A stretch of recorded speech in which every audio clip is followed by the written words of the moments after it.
जब तुम्हारी बेटी ने तुम्हें बताया था कि वो ठीक नहीं है तो उसे वापस लेकर क्यों नहीं आए, उसका साथ क्यों नहीं दिया? कुछ ऐसा ही कहती नजर आ रही है टेलीविजन की जानी मानी एक्ट्रेस चारू असोपा। चारू असोपा जो सुष्मिता सेन की एक्स भाभी हैं, उन्होंने सामने आकर कहा है कि बेटी के चले जाने के बाद मीडिया के सामने आकर रोने से कुछ नहीं होगा, अब तुम्हारी बेटी वापस नहीं आएगी। Hi everyone. सुबह से आज त्विषा और दीपिका की इतनी न्यूज़ देख ली है कि मैं अपने आप को इस बारे में कुछ बोलने से रोक ही नहीं पा रही। इनफैक्ट मैं सुबह से आई एम सो डिस्टर्ब्ड और मैं एक चीज़ मेरे दिमाग में ना सुबह से आ रही है कि जिस बच्ची को उसके माँ बाप इतने फूलों की तरह पालते हैं और उसके बाद उसकी शादी करते हैं और जब वो लड़की शादी के बाद अपने पेरेंट्स को बताती है कि मुझे तकलीफ हो रही है, मैं यहाँ रही तो मैं पागल हो जाऊंगी या अब मेरे लिए यहाँ रहना बहुत मुश्किल हो रहा है, इसके बाद में वो पेरेंट्स मतलब कैसे बोल पाते हैं कि एडजस्ट करो, अपनी मदर इन लॉ से बात करो या इसे सॉल्व करो।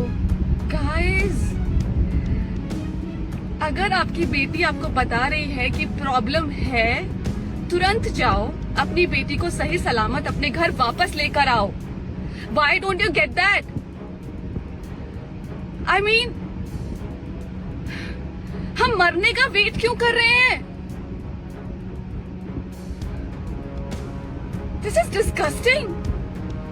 मरने के बाद उनके लिए आप कितने भी स्टोरीज डालो, कितनी भी बातें करो, कोई मतलब नहीं है। अगर न्यूज में जाके आप बोलोगे कि मेरी बेटी तकलीफ में थी, आपकी बेटी वापस नहीं आने वाली। जब वो बता रही है कि वो तकलीफ में है, डिवोर्स भी बाद में होगा, पहले सही सलामत अपनी बेटी को घर लेकर आइए।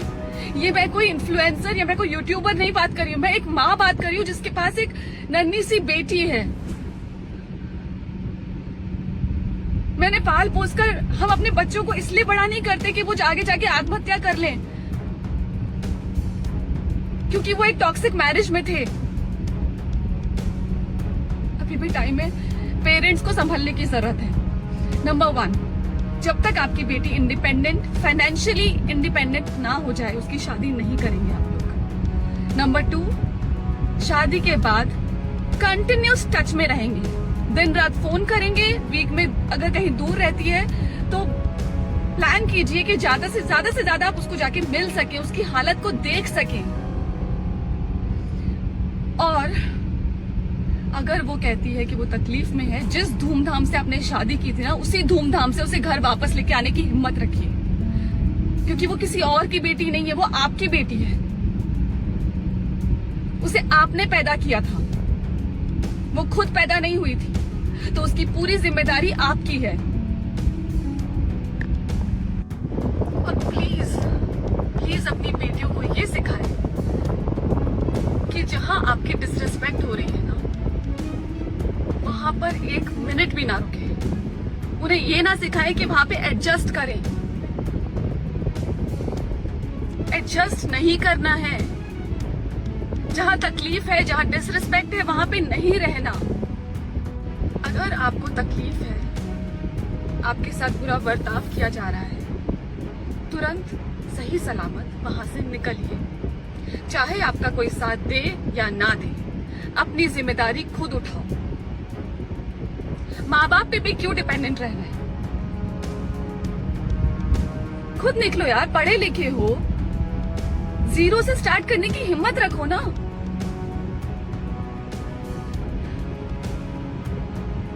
मरना क्यों है? सारा लॉ आपके फेवर में है। Educate yourself, do something for yourself, please girls.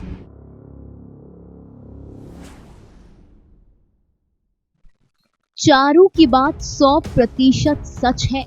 एक लड़की अपने जीवन को खत्म करने का फैसला तभी करती है जब उसे अपनी जिंदगी में कोई उम्मीद नहीं दिखती, ना तो ससुराल वालों का साथ, ना माँ बाप का सहारा।